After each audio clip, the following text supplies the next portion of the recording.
La península de Gando se encuentra situada al este de la isla de Gran Canaria, formando al sur una pequeña bahía, mientras que hacia el noroeste permanece expuesta al azote constante de los vientos alisios.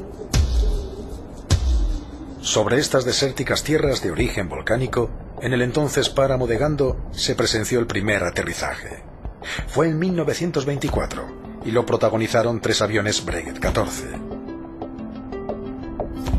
La bahía confirmaba así la importancia que desde el siglo XIV había tenido como lugar de tránsito y recalada de conquistadores, navegantes y posteriormente aviadores.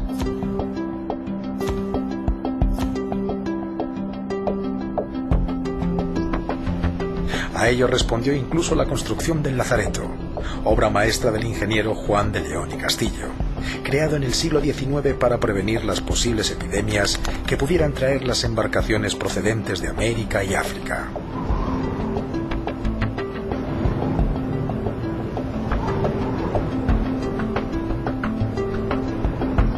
Desde Cristóbal Colón a los pioneros de la hidroaviación, muchos habían encontrado en la bahía un punto estratégico para avanzar en sus búsquedas y conquistas. Así lo hizo también en 1926 el Plus Ultra, el primer hidroavión que unió Palos de la Frontera con Buenos Aires, tras hacer escala en las aguas de Gando.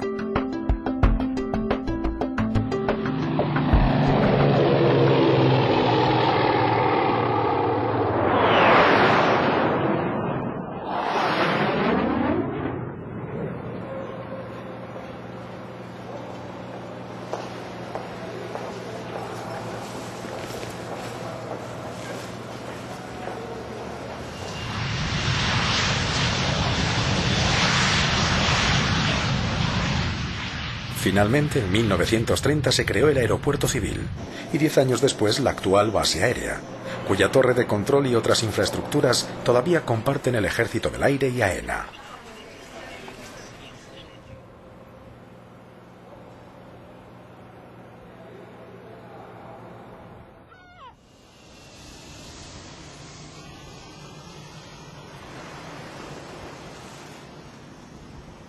Sin embargo, entonces se ignoraba que tras las óptimas condiciones meteorológicas que hacían de la península de Gando uno de los lugares más seguros para la creación de un aeropuerto, se escondía un factor ambiental adverso que plantearía más de un problema.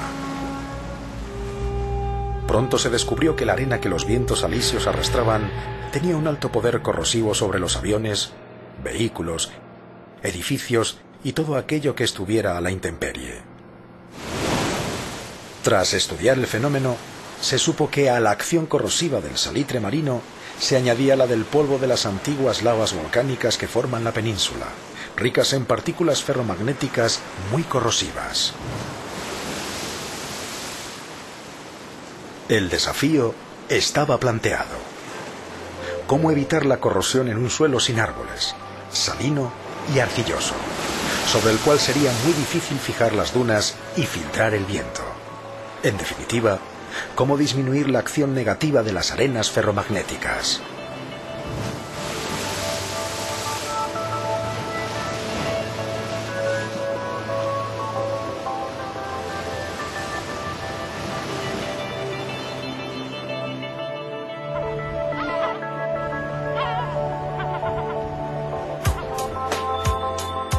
El Ejército del Aire y los técnicos del entonces Instituto para la Conservación de la Naturaleza, ICONA, actual Ministerio del Medio Ambiente, llegaron a la conclusión de que incrementando la cobertura vegetal de la zona, conseguirían solucionar el problema, con la mayor efectividad y el más bajo impacto ambiental posible.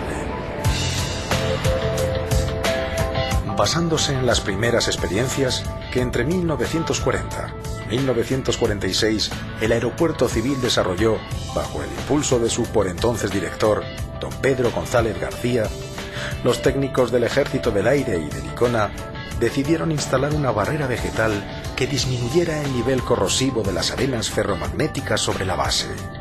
Pero antes había que determinar cuáles serían las especies capaces de adaptarse a los niveles de salinidad de los suelos de Gando, al tiempo que sería necesario desarrollar un sistema de riego en aquellas zonas destinadas a la repoblación, ya que la pluviosidad resulta casi inexistente.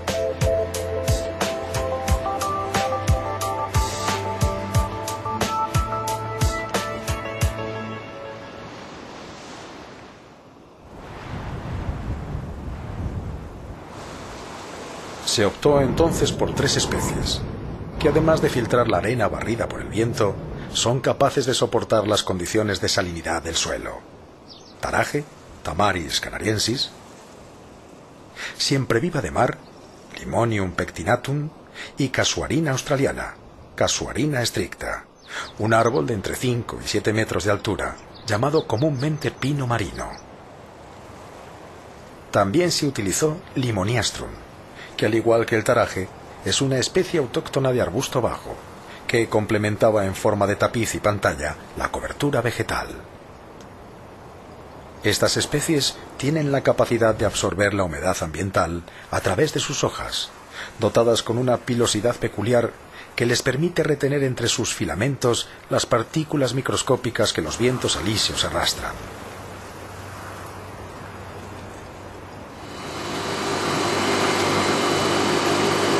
Como complemento para la obtención de aguas destinadas al riego, se instaló en la base una estación depuradora de sus aguas residuales.